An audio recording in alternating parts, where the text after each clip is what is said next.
সুপ্রিয় দর্শক, আমন্ত্রণ জানাচ্ছি রমজানের বিশেষ অনুষ্ঠান রুহ আফজা হেলদি আড্ডায়।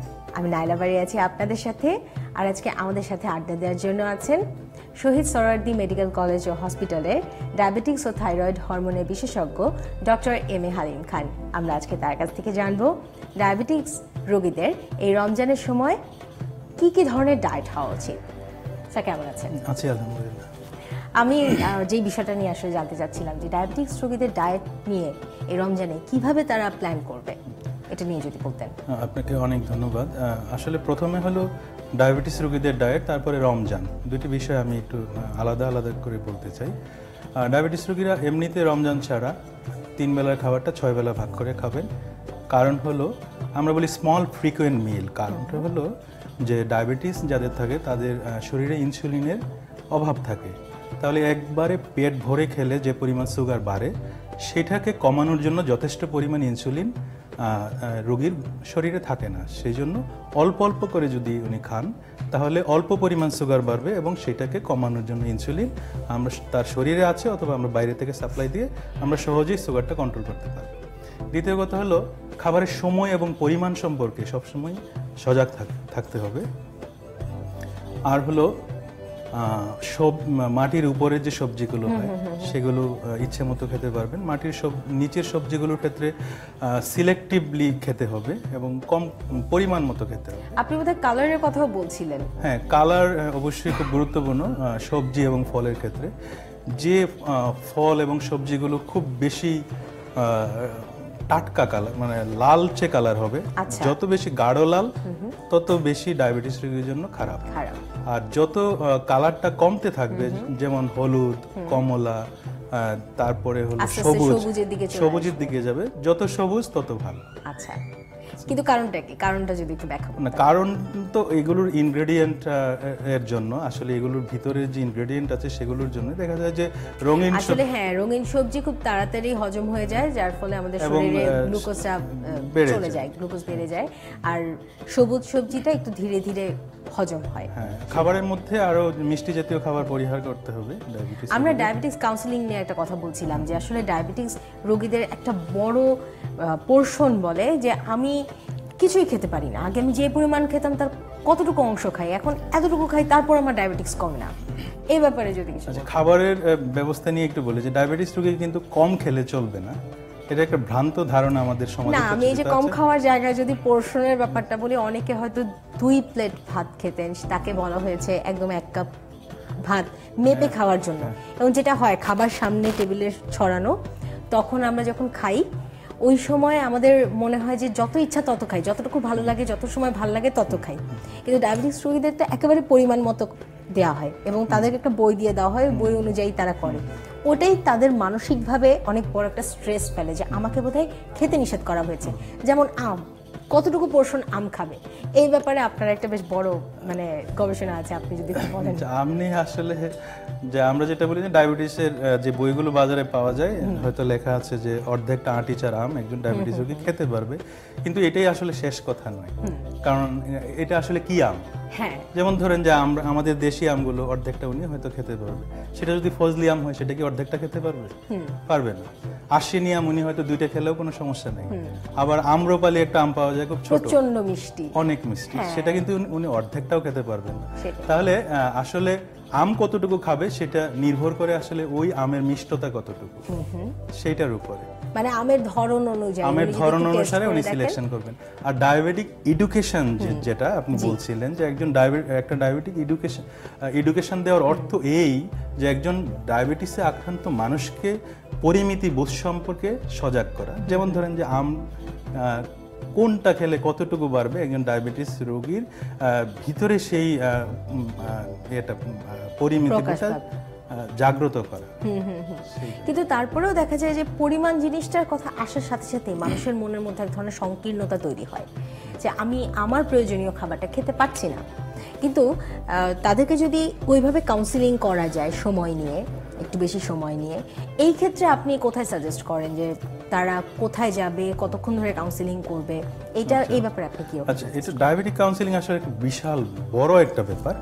এর মধ্যে একটা ছোট বিষয় হলো ডায়েট। যেমন ধরেন বড় বিষয় আমি বলছি এই জন্য যে একটা ডায়াবেটিক এডুকেশন বলতে আমরা সেটাই বুঝি, একজন ডায়াবেটিস কেন ডায়াবেটিস হয়, ডায়াবেটিস হলে সম্ভাব্য কী কী লক্ষণ হতে পারে, চিকিৎসা করলে কী কী ভালো দিক আছে, চিকিৎসা না করলে ওনার ভবিষ্যতে কী কী জটিলতা দেখা দিতে পারে, ডায়াবেটিস রোগীর সুগার কিভাবে মনিটর করবে, গ্লুকোমিটার দিয়ে সুগার কিভাবে মাপা হবে সেগুলো শেখানো, ইনসুলিন কিভাবে নেবে সেটা শেখানো, রমজান মাসে ওনার ডায়াবেটিসের জন্য আলাদা শিক্ষা নিতে হবে, গর্ভাবস্থায় ডায়াবেটিসের জন্য প্রিকশন নিতে হবে, যদি ওনার ডায়রিয়া হয়, বমি হয়, যদি জ্বর হয় তখন উনি ডোজ, ইনসুলিনের ডোজ বা মুখে খাওয়ার ওষুধ কিভাবে সমন্বয় করবেন, এবং ডায়াবেটিস রোগীর খাদ্য ব্যবস্থা কেমন হবে, ডায়াবেটিস রোগীর ব্যায়াম কেমন হবে, এই সার্বিক বিষয় আরো অনেক কিছু আছে, সবগুলো মিলে। আপনি যেহেতু মাত্র ব্যায়ামের কথা বললেন, আমাকে একটু বলেন যে এক্সারসাইজের টাইমটা কখন হবে? আচ্ছা, এক্সারসাইজের টাইম মানে রমজানের সময় তো রমজানের সময়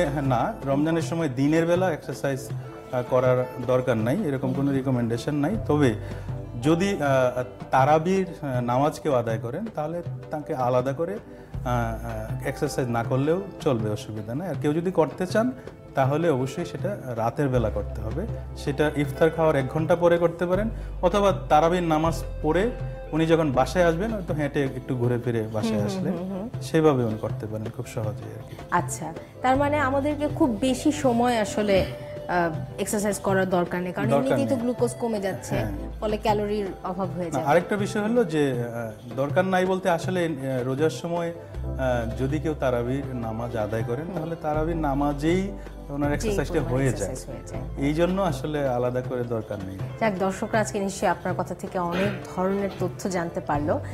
আমাদের একটা নতুন রেসিপি আছে আজকে, আমরা রুহ আফজা দিয়ে সেটা বানাবো। আমরা তাহলে আমাদের কিচেনে চলে যাই।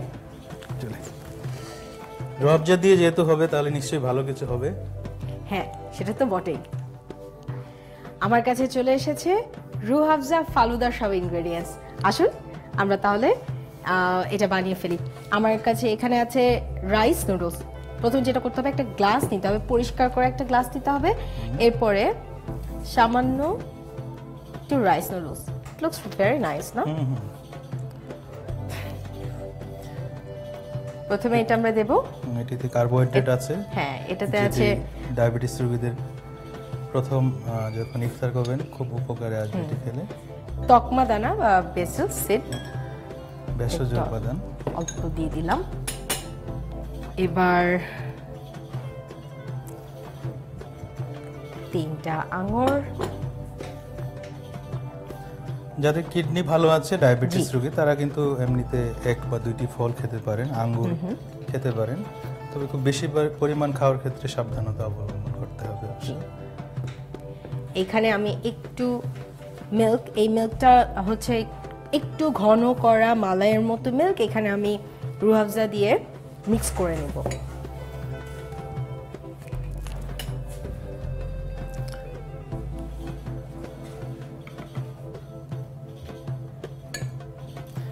ফালুদাটা আসলে ইফতারের জন্য খুব ভালো একটা আইটেম, এই জন্য যে অনেক ধরনের ফ্রুটস মিক্সচার করে যেহেতু তৈরি করা হয়।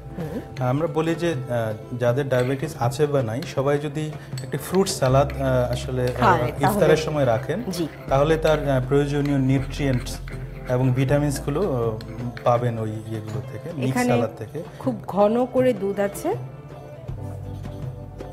এই দুধটা আমরা এখানে একটু দিয়ে দিলাম।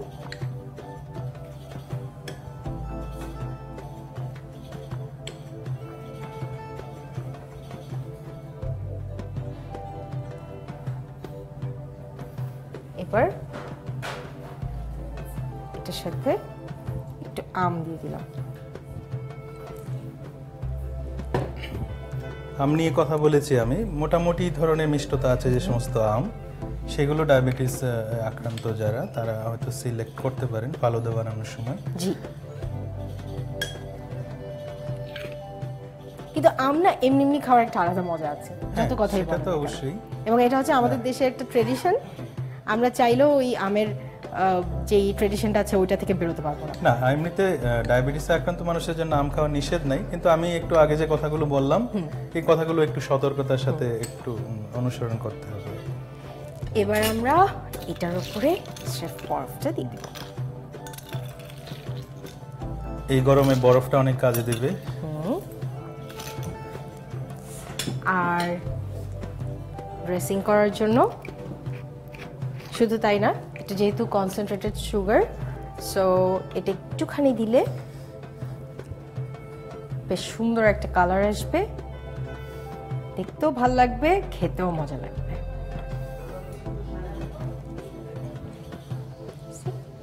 যাদের ডায়াবেটিস নাই তারা চিনি রুয়াবজার সাথে মেশাতে পারেন, আর যাদের ডায়াবেটিস আছে তাদের আলাদা করে চিনি মেশানোর দরকার নেই। এখানে বেশ লালচে একটা কালার এসছে, সুন্দর লাগছে দেখতে।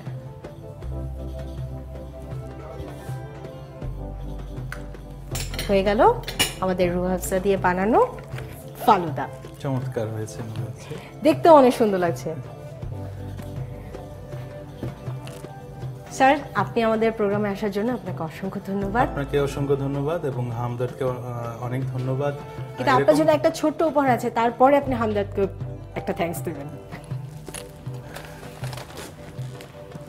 এই যে হামদাদকে অশেষ ধন্যবাদ এরকম একটি সুন্দর প্রোগ্রামের আয়োজন করার জন্য, এবং দেশবাসীর উদ্দেশ্যে আমাদের ডায়াবেটিসে আক্রান্ত মানুষদের জন্য এবং ডায়াবেটিসে যারা আক্রান্ত হয়নি তাদের জন্য কিছু কথা বলার সুযোগ করে দেওয়ার জন্য ধন্যবাদ। আমি এখন দর্শকদের কাছ থেকে বিদায় নিয়ে নিই। দর্শক, দেখলেন তো কত সহজে তৈরি করা যায় রুহ আফজা দিয়ে ফালুদা। আর বেশিক্ষণ দেরি নেই ইফতারের, ঝটপট তৈরি করে ফেলুন। আর যদি আরও অনেকগুলো রেসিপি জানার ইচ্ছা থাকে আমাদের ওয়েবসাইট ভিজিট করতে পারেন।